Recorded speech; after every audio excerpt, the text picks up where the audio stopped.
All right, now we're live again.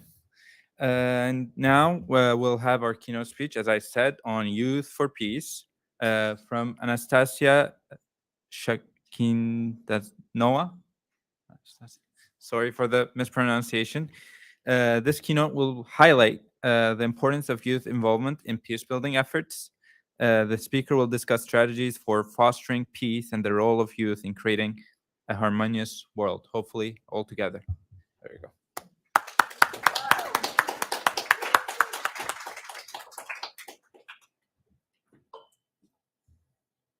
Is there a mic that I should clip on? Or? If you're going to speak here, move on. I'm going to speak here. All right. Do I need to bend down or is it? It's good. Okay. Hector, that was a really uplifting speech. I'm afraid I have to switch the tone quite a bit for this. So, we are 90 seconds to midnight. In 1947, after the end of World War II and the dropping of nuclear bombs on Hiroshima and Nagasaki, the Bulletin of the Atomic Scientists, an organization founded by Einstein, Oppenheimer, and others, created the Doomsday Clock, which was meant to be a way of communicating to the public about how close the world is to complete nuclear war and the end of civilization as we know it. In 1947, the clock was set to 7 minutes to midnight. And as the arms race between the United States and the Soviet Union began in 1949, it was set to 3 minutes. In 1991, when the US and the Soviet Union signed the Strategic Arms Reduction Treaty, it was set back to 17 minutes. But since then, the global nuclear arsenal has decreased to roughly 12,500 weapons worldwide from a peak of over 60,000. However, many of the nuclear weapons we have now are hundreds and thousands of times more powerful than the original bombs dropped on Hiroshima and Nagasaki. 9 countries have nuclear weapons, and many more are actively trying to develop them. And in 2024, the renowned Nobel Peace Prize winning scientists and experts that make up the bulletin declared that we are closer to nuclear war than ever before. In 2024, the clock was set at just 90 seconds. This is the closest to midnight it has ever been. Why am I here and why am I telling you this? It's not to scare you or for my own enjoyment. In fact, as I'll talk about later, I don't believe that fear about the state of the world actually makes us any safer on its own. The topic of this session is Youth for Peace, and I'm here to share why a clear understanding of nuclear danger is critical to working towards peace and any other sustainable development objectives. Nuclear weapons are actually not explicitly mentioned in the SDGs, but the goal of SDG 16 is to promote peace, justice, and strong institutions. I actually used to argue about how irresponsible it was of the United Nations to not include the most serious threat to humanity in these sustainability goals. After all, why couldn't it have been SDG 18? But actually, now I am almost glad that it wasn't included, because the lack of nuclear war is not a goal that should be listed side by side with clean water, zero hunger, and decent work. A world without nuclear war is the precondition for all other sustainable development goals. The funding of nuclear arsenals, ongoing wars, and God forbid, a nuclear exchange make education, healthcare, and gender equality all impossible. So that's what I want to talk about. I want to talk about how problematic it is that we don't discuss nuclear weapons more, and how crazy it is that the majority of people don't know about this. And I was right there, not knowing anything less than 2 years ago. It's probably worth properly introducing myself now. My name is Anastasia Shakhidzhanova, and I currently work as the Government Development and Outreach Coordinator for the Nuclear Age Peace Foundation. We are an NGO based out of Santa Barbara and New York. And this spring, I took a gap semester from Columbia University to do this full time. And I'll be going back in September for my senior year at Columbia. How I ended up here is actually very telling of the general consciousness around nuclear weapons, or rather the unconsciousness. I was well into my junior year at Columbia, majoring in sustainable development after having already received a bachelor's in political science from Sciences Po Paris, before I ever seriously considered the danger posed by nuclear weapons. And even then, it was almost by accident that I started learning about it. A mentor I met through my climate advocacy, Chris Gutierrez, suggested one day that I check out the Nuclear Age Peace Foundation in New York in order to learn about how the United Nations worked, since the NGO has consultative status with the UN and does a lot of work there. I trusted Chris, who is now a dear friend, and I started an internship with them. After several months of interning, I took a trip to Hiroshima and Nagasaki with the NGO to attend the G7 Youth Summit as a US delegate. I met survivors of the 1945 bombings, and slowly, but also seemingly overnight, my worldview changed. Now I know that not teaching in high schools and colleges about the history of nuclear weapons, the 2,000 nuclear tests that have been done around the world, and test is just a nice word for saying nuclear bomb explosion, and how nuclear weapons currently threaten all life is not just a moral failure, but a rewriting of history and truth. For instance, nuclear weapons are currently the basis of international relations. NATO is entirely a nuclear alliance. So how does it make any sense that nuclear weapons weren't included in any of my international relations classes, if they are the basis of how the most powerful countries in the world relate to each other? And there is also zero sense in discussing peace without discussing nuclear issues. The truth is that people in power don't want to talk about nuclear weapons, and people like us don't know that we should be. I want to read now the concluding paragraph of a new book written by Annie Jacobson, entitled Nuclear War, a Scenario. Annie's a journalist, and after hundreds of interviews with the highest ranked officials in government and top scientists, she lays out exactly what would happen if a nuclear weapon was used. It's hypothetical and yet not at all.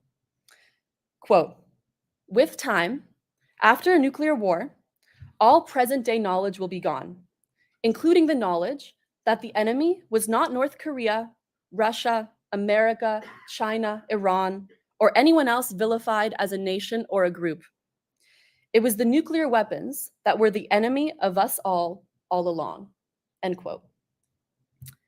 In her book, she lays out how the current consensus is that it would take 72 minutes between the first missile launch and the end of the world.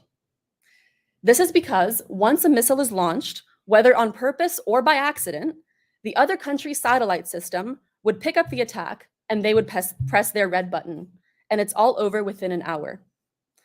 Not only do the bombs themselves cause destruction through the ensuing explosions and radiation poisoning, but if enough bombs are dropped, which would only need to be a very small percentage of our total nuclear stockpiles, the world would experience nuclear winter, which is the most severe form of climate change.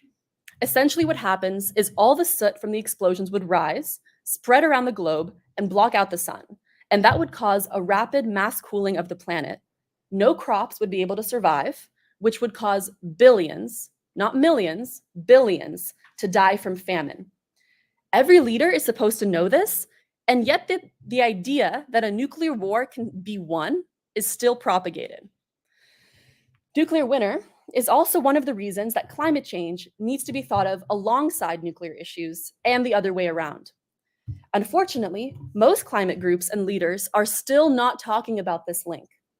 And yet, the connection is so clear. Both issues cannot be solved without massive international cooperation. Climate change stimulates conflict that could spill over into nuclear conflict, while any use of nuclear weapons would create catastrophic climate consequences. Any hope of mitigating and adapting to climate change also requires massive funding. The US has now spent $12 trillion on nuclear weapons since 1945, and this year, the military budget is over $800 billion just for 2024, and it is only set to increase. By divesting from nuclear weapons, funds for clean energy and other climate measures will be freed up. I hope it's clear that nuclear weapons do not make the world safer in any way. Now, a small localized conflict that would have been absolutely irrelevant on the world stage before the nuclear age has the potential to become a global war. These weapons can be used within minutes, and the scariest of it all is that any number of them can go off by accident at any time. A nuclear warhead stored on US territory could be blown up on our own citizens by accident, or it could accidentally be sent to a foreign target, in which case that country would be obligated to respond and launch one back at us. And then we are in a full-fledged nuclear war. And AI only makes this more dangerous. In that case, there would be no chance of communication between the countries because all the telecommunications infrastructure would have been destroyed, and there would be no way to reliably de-escalate the situation. In the US, the president actually has sole authority to launch a nuclear weapon, and once US computers have detected an incoming attack on the US, the president has 6 minutes to decide what to do. And this 6-minute decision-making would be happening while he or she is being evacuated to a bunker. Think about what kind of effective strategic thinking could happen in these circumstances. All of this and more proves how unsound the theory of deterrence is. It states that as long as each country has the capability to destroy the other, no one will. You might have heard this called mutually assured destruction. And yet, deterrence only works until it doesn't. As soon as the first weapon is launched, it falls apart. There's no plan B to this. Also, deterrence assumes logical, sane, and responsible leadership. None of our current leaders in the US, Russia, North Korea, and even Europe match this description. Also, it implies that the leaders have a very clear idea of the medical, health, environmental, economic, and political costs of a nuclear war. And we know that they don't, because if they did, they would not see nukes on the battlefield as a viable option. Russia is openly threatening to use nuclear weapons in Ukraine. American Congress members are saying on live TV that it would be reasonable for Israel to use a nuclear weapon in Gaza if it cannot defeat Hamas in other ways. These leaders do not live with a true fear and respect of the reality of what a nuclear exchange would mean. And also, let's not forget that deterrence says nothing about what happens when a nuclear warhead is accidentally exploded, which is absolutely possible and has almost happened thousands of times since 1945. Airplanes have accidentally dropped nuclear bombs they were carrying in random fields, and ships have accidentally dumped them in the ocean. There are dozens of nuclear warheads currently scattered on the ocean floor and in fields and cities across the US. And we can't get them out because they can explode in the process. Computers have also misinterpreted satellite signals and announced that an enemy country has launched a weapon countless times. In the Cuban Missile Crisis, a miscalculation like this caused an official directive to be given to Soviet officers to launch a nuclear torpedo on the US. And it was only one man, a random Soviet naval officer, Vasily Arkhipov, who stood in front of the red button and prevented the launch after other officers had agreed to it. This is not the only example of this kind where we survived through sheer luck. And as Secretary General of the UN, Antonio Guterres says, luck is not a strategy for survival. Now, I'm sure that was probably very overwhelming. That's definitely what my emotion was the first time I got exposed to all of this, and the second and the third and the fourth. But please don't let it instill too much fear in you. A healthy amount of respect, fear, and feelings of urgency about the risks of the nuclear age is normal and needed. But we cannot be driven by fear in our actions.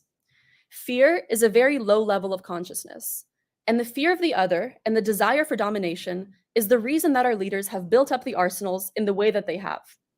If we are to counter this irrational, fear-based behavior, we have to act out of the opposite of fear, love. Helen Caldicott, a champion of nuclear abolition and a leader in the anti-nuclear peace movement of the 80s, says that it's not about what you're afraid of losing. It's about what you love and want to protect, the way a mother wishes to protect her kids. Fear causes anxiety. You've likely heard of the term climate anxiety, which I think is a very unfortunate outcome of the climate movement. We don't do our best work out of fear. The only way this path doesn't get depressing is if you do it out of a love for the planet, a love for your friends and family, and a love for the humans and animals on the other side of the world. Cultivating peace within your own mind and personal relationships is also imperative to seeing lasting peace in the world. So, having said all this, what is currently being done at the UN for nuclear disarmament, peace building, and what can us youth do? Thankfully, there's quite a lot being done. In 2017, the United Nations adopted a landmark agreement to ban nuclear weapons, known officially as the Treaty on the Prohibition of Nuclear Weapons, TPNW for short. It went into force in 2021, and it bans all nuclear weapons activities, including developing, testing, producing, manufacturing, transferring, possessing, stockpiling, using, or even threatening to use nuclear weapons. And after just 3 years of being in force, half of all UN states have joined. This is amazing, but there is still so much work to be done to encourage the nuclear weapon states to join and commit to it. There must be pressure on all levels of government from all angles. And all of this starts with education, with the public knowing about what is going on. And as youth and other change makers, the most important thing we can do is educate ourselves. As you learn more, you talk more about the nuclear topic, and this shifts the paradigm that no one cares about these issues. Talking is how you learn, and it makes clear to people that this is an important issue. For example, if you start a conversation with your professor about this and he doesn't have much to share, he may take your interest as a sign that he should go back and learn more and come back to the class with answers. You never know what might happen from starting a conversation. Watching documentaries with your friends and learning together is also a truly beautiful and courageous way to act on the nuclear threat. It may seem small, but without some basic understanding, how can we make any change in this world? Once more people are educated, then the next step is that we need a mass movement around peace and nuclear disarmament. We've had this before. On June 12th, 1982, 1 million people demonstrated in New York against nuclear weapons and for an end to the Cold War's arms race. While the movement of the 70s and 80s wasn't entirely successful, since obviously we're in this mess now, it accomplished so much. And it gives us a blueprint of the kind of movement we need going forward. Connecting nuclear issues to climate change will also allow us to engage the widespread youth movement. And this must be seen as a sustainable development issue. And lastly, we need discussion of this in the media. Talk about it on TikTok and Instagram and YouTube. And at the end of the day, we need to remember that in democracies, we are in charge of our leaders. As Helen Caldicott said in a speech in the 80s, the president is not your leader. You are his leader. He is your representative. That is what a republic or a democracy means. They represent you. So let's educate ourselves so we can educate our leaders and elect different ones if the ones in power are not acting right. And if anyone ever tells you that this fight is hopeless, that it's too late to do something, that the genie has been already let out of the bottle, imagine that the alarm system in this building just turned on and told you that America is under a nuclear attack and we have 10 minutes to seek shelter. That is the moment when we are truly powerless. Until then, we have the power to change the course we are on and reverse the trend. Thank you.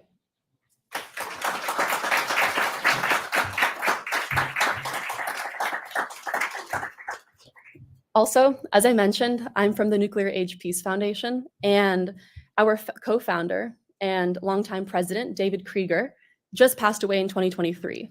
And besides running our organization, he was a lifetime poet. And I would love to read a poem of his. It's called When the Bomb Became Our God. When the bomb became our God, we loved it far too much, worshiping no other gods before it. We thought ourselves great and powerful creators of the world. We turned towards infinity, giving the bomb our very souls. We looked to it for comfort, to its smooth metallic grace.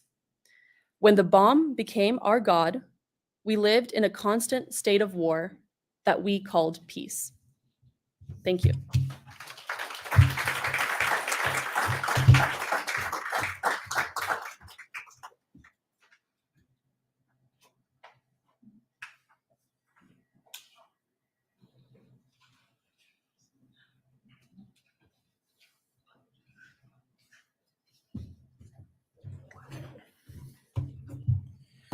All right. Thank you very much, Anastasia, for that great speech. And we have to be resilient with the peace and banning nuclear weapons. Hopefully, both keynotes were really meaningful. And now, moving forward, because we're running late, we'll just directly continue on our plenary session. Our session will be on surviving violence and trauma from a youth perspective, led by Ruby. And then our panelists are going to be Dr. Michelle Durfay, Dr. Diane Tilton, Rimando Zakarsi, Dr. Amy Sai, and Christian Arenzana. So I invite all those speakers to the podium, and we're putting in chairs. We'll be live in another one, so we're closing the live and transitioning to our next live session. Thank you. Thank you. I think that's enough. There's 6. No, there's 5. 5.